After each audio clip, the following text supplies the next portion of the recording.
महाभारत एक बहुत बड़ा एपिक है। यह परिवार, कर्तव्य और डेस्टिनी की कहानी है। यह कहानी प्राचीन भारत में सेट है। यह कुरुक्षेत्र युद्ध की कहानी बताती है।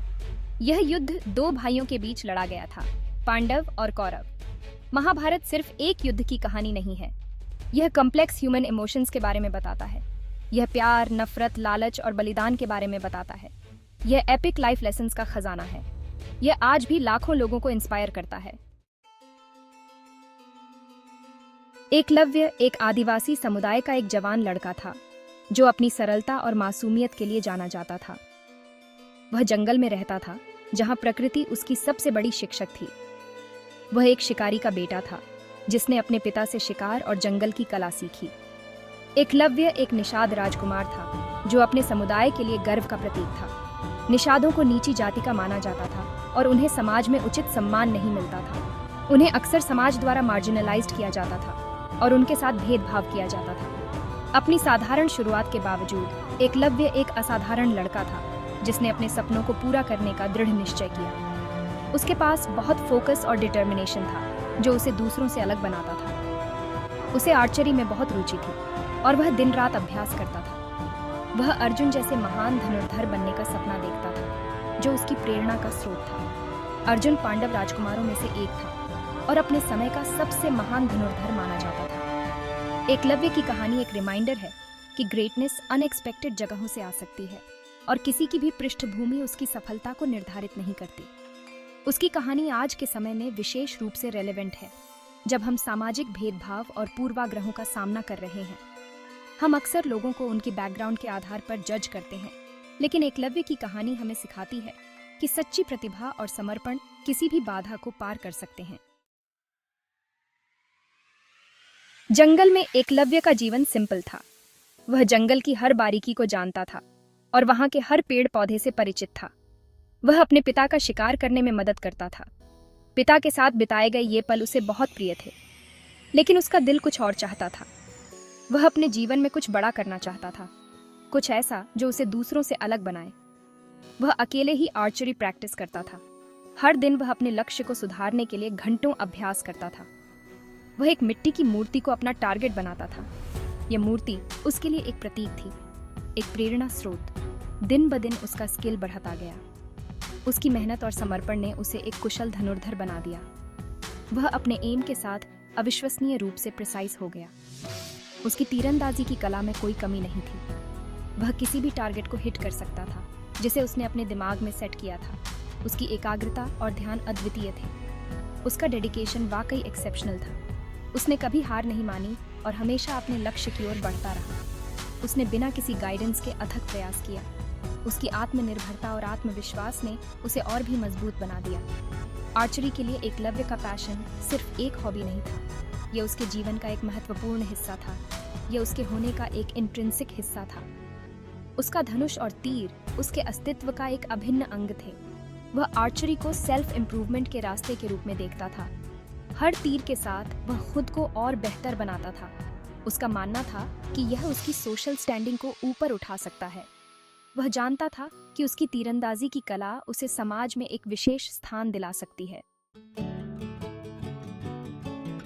एकलव्य ने महान गुरु द्रोणाचार्य के किस्से सुने थे। द्रोणाचार्य पांडव और कौरव राजकुमारों को युद्ध की कला में ट्रेनिंग दे रहे थे। एकलव्य ने उनसे ट्यूशन लेने का फैसला किया। वह दुनिया का सबसे बड़ा धनुर्धर बनना चाहता था।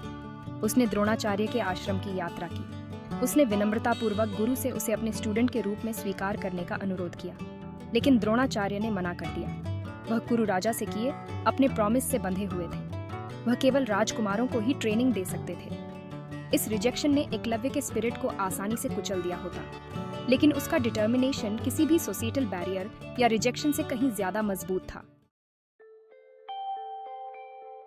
द्रोणाचार्य के इनकार से एकलव्य का दिल टूट गया, लेकिन आप जानते हैं उसका स्पिरिट अटूट रहा। उसने मैटर्स को अपने हाथों में लेने का फैसला किया।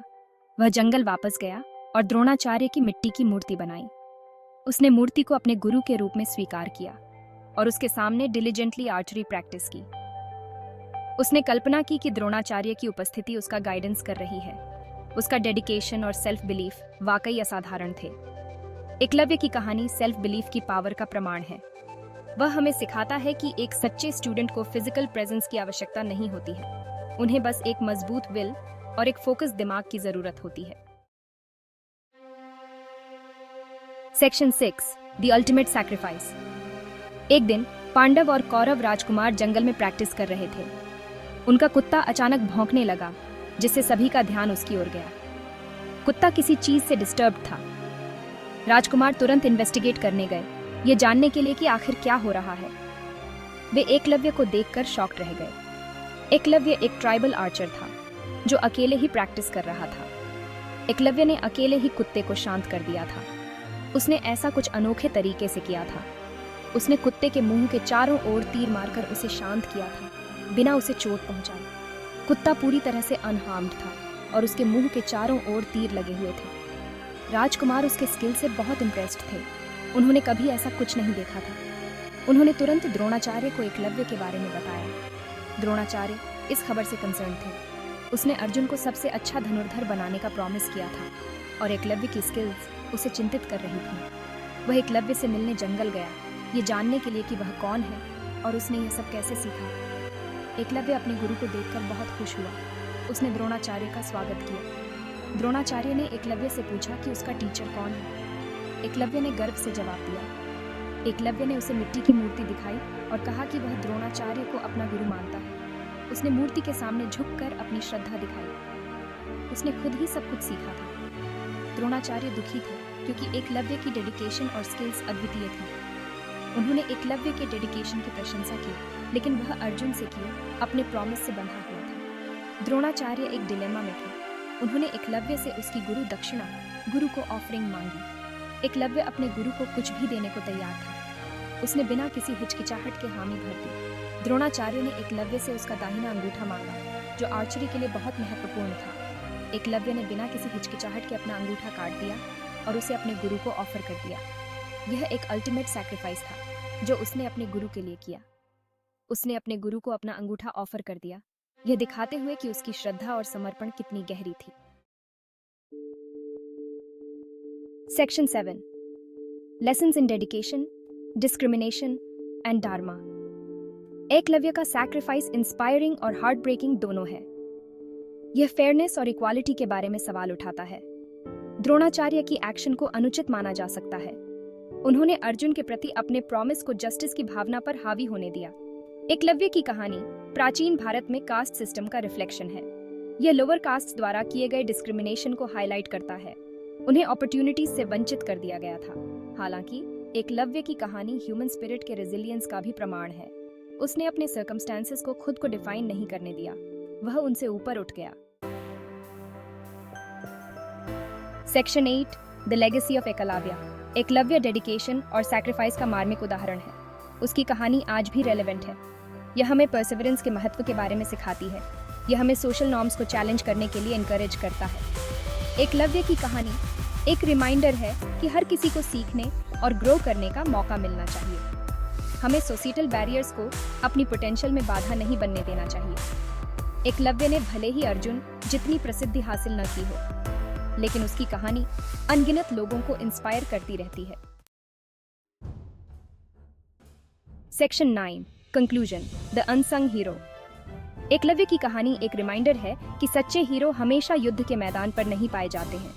वे सबसे अनएक्सपेक्टेड जगहों पर पाए जा सकते हैं। उनकी कहानियां हमेशा नहीं बताई जाती हैं, लेकिन उनका स्पिरिट हमें इंस्पायर करता रहता है। एकलव्य की कहानी एडवर्सिटी पर काबू पाने के लिए ह्यूमन स्पिरिट की पावर का प्रमाण है। उसकी लेगेसी जिंदा है। यह हमें याद दिलाता है कि डेडिकेशन और परसिवियरेंस से हम वह सब कुछ हासिल कर सकते हैं जो हम अपने दिमाग में सोचते हैं।